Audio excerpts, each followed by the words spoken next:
Welcome back to Sacramento Smooth Jazz. Today, as we continue our Artist Spotlight of the Week, I'm excited to showcase the exceptional talent of Darryl Anders and AgapéSoul.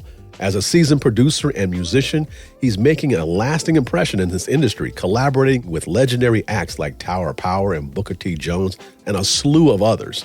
In 2010, he introduced AgapéSoul to the world, offering a blend of classic grooves with jazz and gospel influences that deeply resonate with the listeners. But AgapéSoul isn't just about the music, it's a journey. Each composition reflects the dedication to creating a positive and uplifting experience for the audience. So join us as we go deeper into the music and passion of Darryl Anders and AgapéSoul right here on Sacramento Smooth Jazz. Darryl, how are you today? I'm good, man. How about yourself? Fantastic, man. Thank you for joining me today, man. I know you're doing your thing out there in the music, and I'm glad that we're able to have a few minutes today to talk about your music, your passion, the history, and let our listeners know more about what's happening with you. So thank you. It's all good. Thank you for having me. Yeah, great. So let's get started. Now, you're one of the acts that's going to be showcasing your talents there at the Taste of Jazz Festival happening June 1st and 2nd. Although I see you on June 1st, you're going to be on June 2nd as well. So I'm glad that you're going to be there, showcase some talents, but let the people know what started this for you when it comes to music. How did this all start? You know, growing up, did you start playing as a child? What happened? Well, I grew up in a pretty musical household. My dad was a musician. My mom sang and played piano, so there's always tons of music in my house growing up. I started playing trumpet in the 3rd grade. I really wanted to play drums, but all the drum seats had been taken, so I picked up trumpet because my godfather was a great jazz trumpet player. I did that until 8th grade, and then I discovered a band called the Brothers Johnson. Oh, yeah. But I didn't discover them through their first record. I discovered them through the Quincy Jones Mellow Madness album. My dad was a big Quincy Jones fan. I heard the bass on that, and it resonated with me. A friend of mine asked me if I wanted to learn to play bass because he wanted to put a band together. And that was it. I was 14 years old, and I've been doing it ever since. Wow. So what part of the country are you from? I'm originally from Florida, but don't hold that against me. Okay, not a problem. And so now you're residing in the Bay Area, correct? Yep. I'm in the Bay Area since 1984. Nice. How did you start working with Tower Power? Talk to us about that. Well, Rocco had some health issues, and he had to have some pretty major surgery. So I subbed for him on a few gigs while he was recuperating. And it was a great experience. You know, I did the audition, I got the gig, I went to Japan, did a big festival over there, did a weekend in Vegas before that. So it was a short trip, but it was great. It was a great experience and kind of changed my life in a lot of ways. Nice. Seeing you out there in the music scene, you know, I go to various festivals and concerts and things of that nature, and I see you, and you have on your signature hat, doing your thing on the bass. You know, me seeing you out there, now seeing you, you're not just a sideman, but you're now out in front. How did AgapéSoul get started? What was the evolution of that? How did that whole idea come about? It came about kind of backwards. I did the music for a bunch of music video games, Karaoke Revolution, a Rock Band, Guitar Hero. I played on and produced a bunch of those sessions for about 5 years. I was in the studio every day recreating these songs. And the process of doing that made me think, wow, I'd really like to do some of my own music.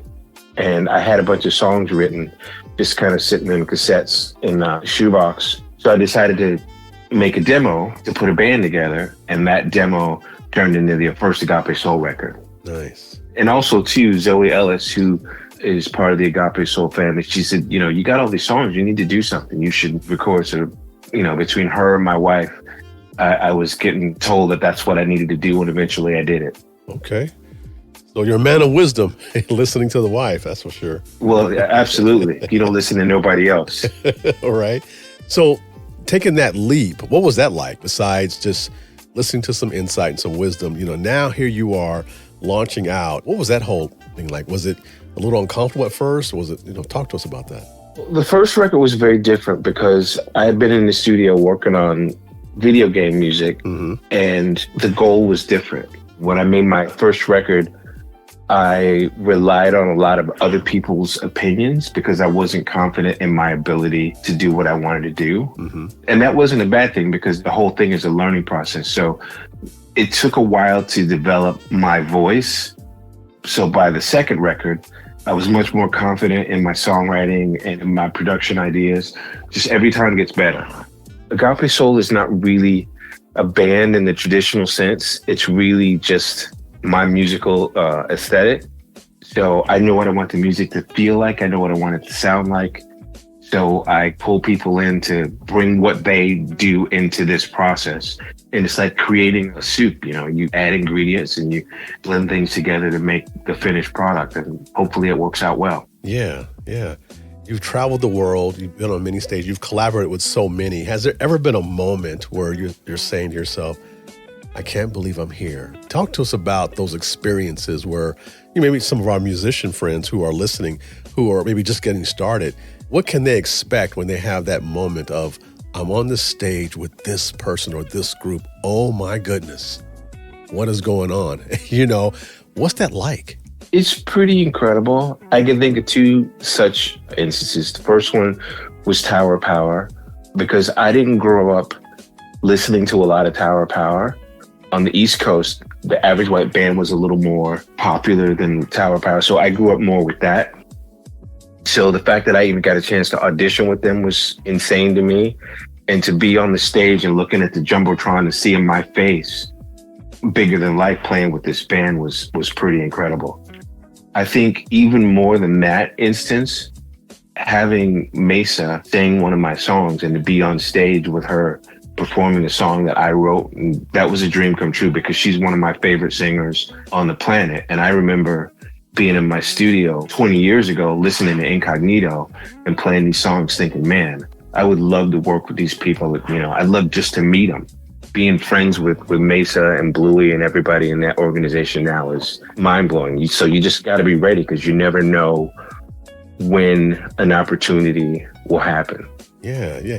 I recall seeing you at an Incognito and Mesa concert event, wearing the signature hat. I was talking to a few artists and one turned to me and said, is that Darryl Anders AgapéSoul? I said, yeah, I'd like to meet him. Not a problem. No problem. I'm going to go get him for you. And they were just ecstatic to see you in the room. You have that signature hat, you got a signature sound, and you're just doing it very well. What kind of advice would you give to an inspired musician looking to make their mark in the industry? I'd like to ask that question. Be true to yourself and don't let people tell you what or how to be. And don't be afraid to take your time and develop your voice. Music is a process. We all learn from other people. That's just how it works, no matter what. But don't be afraid to take the parts that you like and discard the parts that you don't like and create your own voice. Because once you get to that point where you have your voice, whether you're a musician or a singer or a songwriter, that's when things start to change. Some of the best advice I ever got in my musical career, a good friend of mine, Vicki Randall, who was a percussionist on The Tonight Show for years. We played together with Bonnie Hayes for many years. And at the time I was in a cover band. We were backstage at the Mystic Theater in Petaluma. And she said, D, you got to quit playing Brick House, man. She says, the minute you stop playing Brick House, your life's going to get better. And at that time, the band was making really good money and working all the time. And I thought, well, why would I not do this?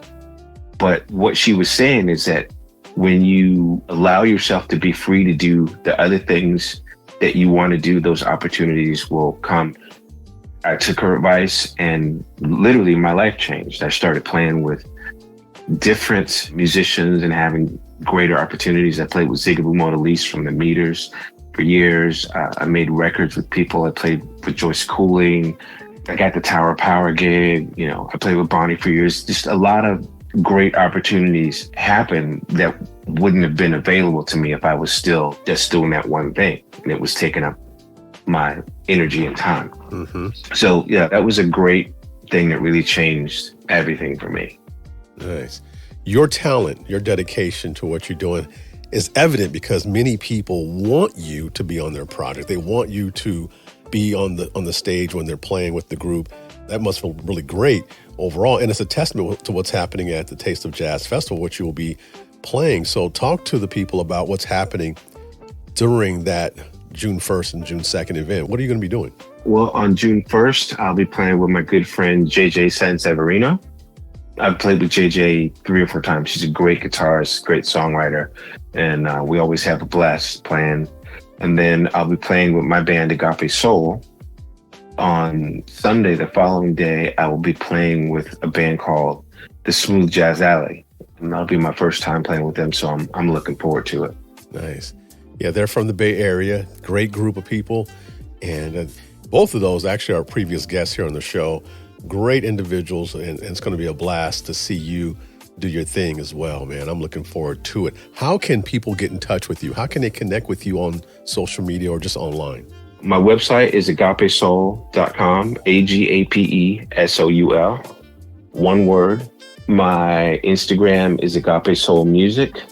My Facebook is Darryl C. Anders or Darryl Anders AgapéSoul. I'm all over the place. Right. You're just tuning in. You heard him just say it. This is Darryl Anders, AgapéSoul. And AgapéSoul is one word. One word. And if you missed out, Darryl, explain to the people again, AgapéSoul, the meaning of that. So AgapéSoul is 2 words that I fused together. Agape, which is the Latin or Greek word for God's unconditional love of all things. And soul is our soul, the place where I believe music comes from, and also kind of reflects the type of music that I resonate with greatly. So I just kind of fuse those 2 words together. AgapéSoul is spelled with a capital A and a capital S, because even though it's one word, the 2 words individually have great significance. Nice. He put some meaning behind what he's doing and love the brand. Before we go, I'd like our listeners to hear a track of yours. What would you like our listeners to hear and why, and what's behind this track? There is a song from the latest record called Nobody But You. It's a song I wrote a long time ago, but I sort of revamped it in collaboration with a great songwriter and producer, Sunder Manning. We wrote this song, and I kind of wrote it about my wife, and it features Mesa Leak from Incognito. Nice. It was a great project. We recorded a song. We did a really cool video, and it's one of the most fun projects I've ever done. And we did it in the middle of the pandemic. So we were recording via Zoom and Skype and everything, but it turned out great. Nice. I really appreciate you hanging out with us. Ladies and gentlemen, you get to hear the song that he's referring to, Nobody But You, right here on Sacramento Smooth Jazz. Darryl, thank you for hanging out with us today and talking with our listeners. Really appreciate it. And I look forward to seeing you June 1st and 2nd. Thank you so much. Thanks for having me.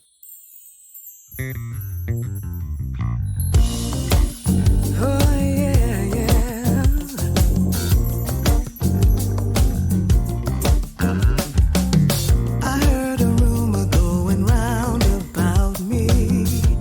People saying that I wanna be free, but it just ain't true. I don't love nobody but you.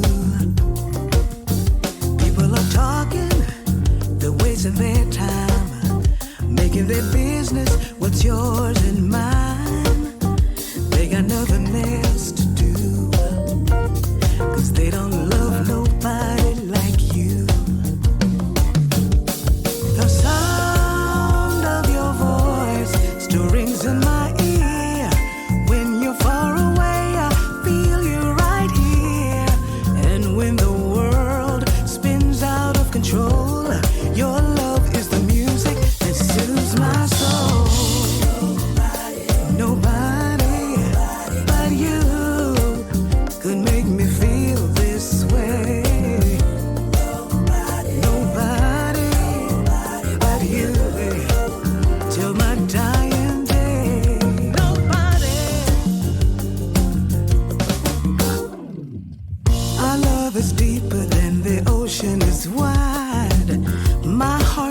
Thanks for listening to Sacramento Smooth Jazz. To continue listening to Smooth Jazz 24/7, follow Sac Smooth Jazz on social media and listen by going to sacsmoothjazz.fm.